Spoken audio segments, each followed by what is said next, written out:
Hai, saya Mata Suherman. Kembali ke sesi Q&A dan yang kali ini saya akan memilih satu buah pertanyaan yang masuk ke dalam inbox saya. Tapi bukan dari email saya yang Gmail, martasuherman@gmail.com, tapi saya akan memilih pertanyaan yang masuk ke dalam inbox di Instagram saya.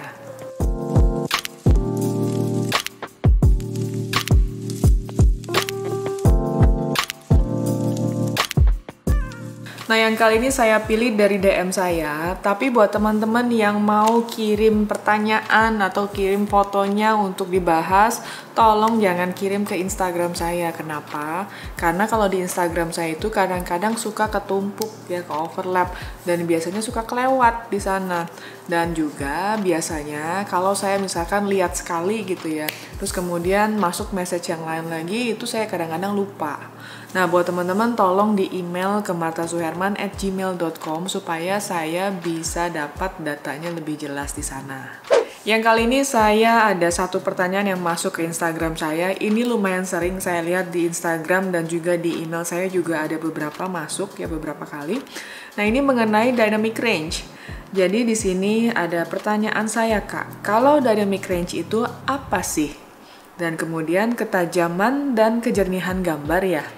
Nah, saya akan bahas apa itu dynamic range dan bagaimana cara kita melihatnya sebuah foto yang dihasilkan dari sebuah kamera itu memiliki dynamic range yang bagus atau tidak. Jadi sebelum pertanyaan itu ada yang bertanya juga kayak kalau dynamic range itu bagus, bagusnya dipakai untuk genre fotografi apa? Nah, dynamic range itu nggak ada kaitannya dengan genre fotografi ya. Dynamic range itu adalah rentang cahaya dari area yang paling gelap sampai yang paling terang. Ya, di sini ada rentang yang cukup panjang dan biasanya ini bisa dihasilkan dari sebuah kamera, berbeda-beda hasilnya.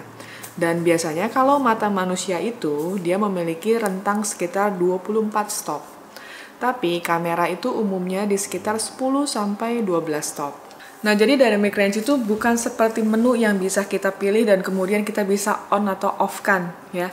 Jadi ketika kita membeli sebuah kamera, teman-teman mungkin akan ditanya, teman-teman ini ingin beli kamera APS-C atau full frame. Ya, dari pertanyaan itu teman-teman sudah bisa mendefinisikan bahwa kamera APS-C itu memiliki sensor yang lebih kecil dan juga full frame memiliki sensor yang lebih besar.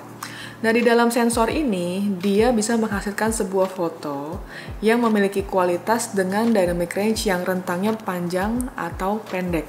Ya.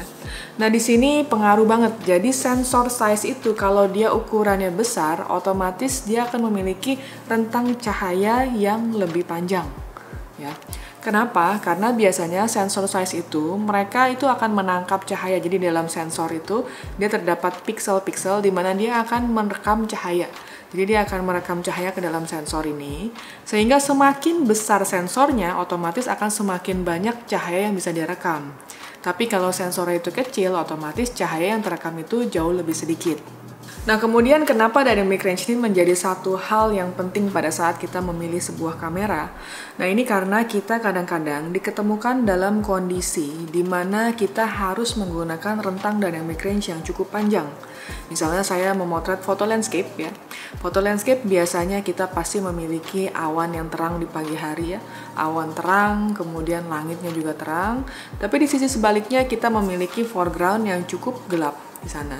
Jadi rentang gelap ini sampai ke terang ini rentang yang cukup panjang. Gitu ya. Ada kalanya kita membutuhkan koreksi pada area-area yang cukup gelap ini.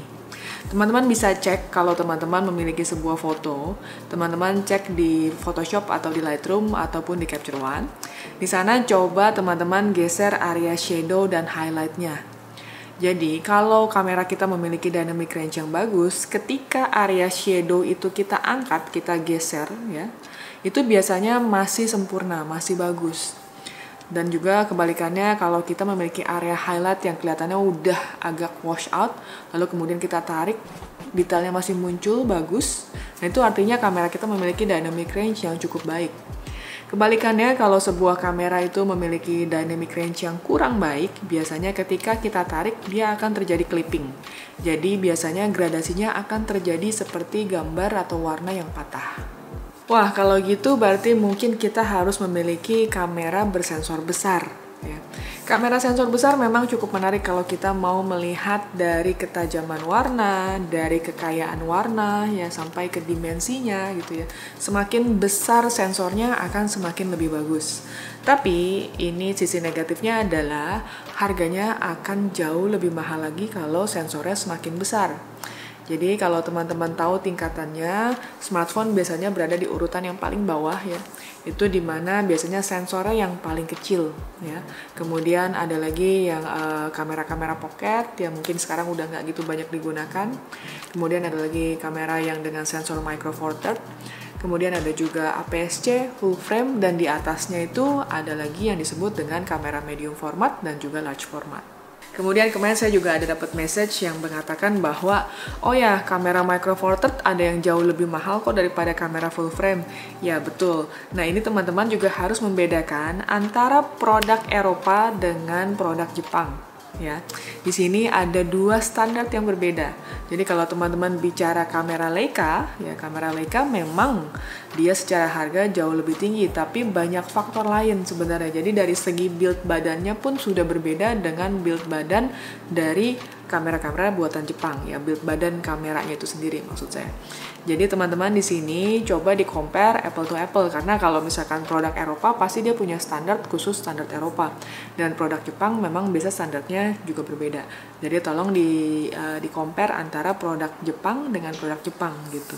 Nah di sini teman-teman bisa pelajari, jadi sensor size itu memang menjadi salah satu faktor yang paling penting ya dalam sebuah foto kalau kita ingin menghasilkan dynamic range yang cukup baik. Kemudian yang jadi pertanyaan adalah apakah semua kamera itu harus memiliki dynamic range yang baik gitu ya. Ini kembali lagi dengan kebutuhannya kita dan juga kondisi kantong nih. Jadi kalau teman-teman mungkin fotonya itu nggak perlu yang detail banget, misalkan ada orang yang misalkan fotonya itu untuk dokumentasi aja. Jadi jumlahnya banyak, dokumentasi dia juga nggak perlu diedit macem-macem gitu ya. Jadi biasanya mereka juga nge-save format filenya itu dengan file JPEG ya. Dengan menggunakan file JPEG udah otomatis file size-nya jauh lebih kecil dan juga dynamic range-nya tidak akan semaksimal foto-foto yang ditangkap dengan file RAW. Jadi ini juga salah satu poin penting buat teman-teman pelajarin. Kalau teman-teman ingin mendapatkan file yang paling maksimal, selalu memotret dengan menggunakan RAW file. Tapi kalau teman-teman mungkin nggak ada kebutuhan sampai sejauh itu, bisa menggunakan format JPEG. Ya. Jadi JPEG, penyimpanan foto dengan format JPEG otomatis akan mengkompres filenya. Jadi ketika dikompres filenya, dia akan kualitas dari dynamic range itu sendiri akan jauh lebih rendah dibandingkan kita memotret dengan file yang kita save sebagai RAW, kemudian kita olah dan kita pindahkan kembali ke file JPEG. Ya, di sini juga ada satu pertanyaan yang pernah saya dapat, ngapain saya motret RAW kemudian saya pindahin lagi ke JPEG? Nah, ini kembali ke kebutuhan masing-masing. Ada orang-orang tertentu, ya fotografer tertentu yang memang memiliki kebutuhan untuk melakukan post-processing. Jadi setelah mereka memotret, mereka akan melakukan editing atau post-processing, entah itu digital manipulasi, atau dia mungkin ingin membetulkan pori-pori, atau menggeser warna, yaitu yang disebut proses-proses post-processing. Jadi sah-sah aja kalau teman-teman ingin memotret khusus hanya untuk JPEG aja, habis itu nggak di post-processing apapun. Atau misalnya teman-teman yang suka abis motret ya kita edit-edit dikit baru abis itu kita save lagi sebagai file JPEG. Karena biasanya file JPEG itu memang digunakan untuk social media ya. Social media biasanya cukup menggunakan file JPEG.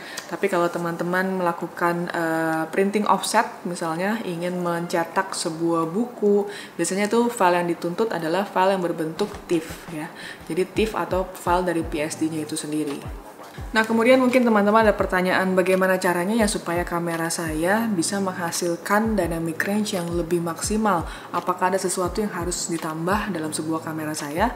Nah, itu nggak ada hal yang bisa ditambah ya. Jadi bukan seperti sesuatu yang bisa ditempel atau dipasang di dalam kamera sehingga membuat dynamic range itu menjadi lebih baik. Tapi ada beberapa tips yang mungkin teman-teman bisa terapkan untuk memaksimalkan dynamic range kamera yang kita punya. Tips yang pertama adalah kalau teman-teman memotret foto landscape, selalu gunakan filter GND. Seperti kita tahu, rentang cahaya antara langit dan juga foreground biasanya itu jaraknya jauh ya, beberapa stop yang cukup ekstrim.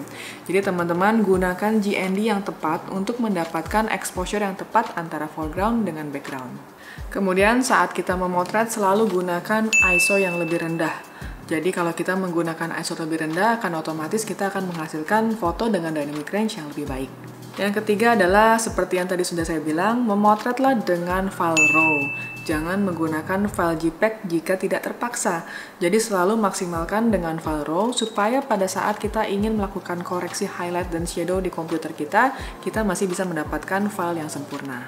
Tips yang keempat adalah lakukan pemotretan dengan teknik bracketing. Buat teman-teman yang belum pernah nonton di video saya sebelumnya, teman-teman bisa klik di link di bawah ini untuk belajar teknik bracketing di video saya sebelumnya.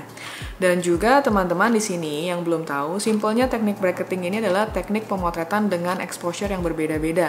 Jadi kita bisa setting di kamera kita untuk melakukan pemotretan dengan teknik bracketing. Kalau teman-teman belum tahu, bisa dicek di buku manualnya karena di sana pasti ada menu-menu yang khusus untuk membahas mengenai bracketing. Teknik bracketing ini biasanya membutuhkan post processing. Jadi pada saat kita selesai memotret, kita biasanya melakukan editing di komputer dan file-file tersebut biasanya kita ambil area yang kita mau dan kita buang area yang tidak kita mau. Biasanya disebut dengan teknik masking. Nah, demikian pembahasan mengenai dynamic range sudah selesai. Buat teman-teman yang kemarin-kemarin mungkin masih bingung sama dynamic range, mudah-mudahan terjawab di video ini. Dan mungkin kalau ada teman-teman lainnya di luar sana yang masih penasaran dengan dynamic range, silahkan dibantu share video ini. Dan juga kalau teman-teman mungkin ada pertanyaan yang masih bingung, silahkan email ke martasuherman@gmail.com. Siapa tahu pertanyaan kamu yang berikutnya akan saya bahas. Jangan lupa like, comment, subscribe, dan juga share. Thank you for watching. Bye. Thank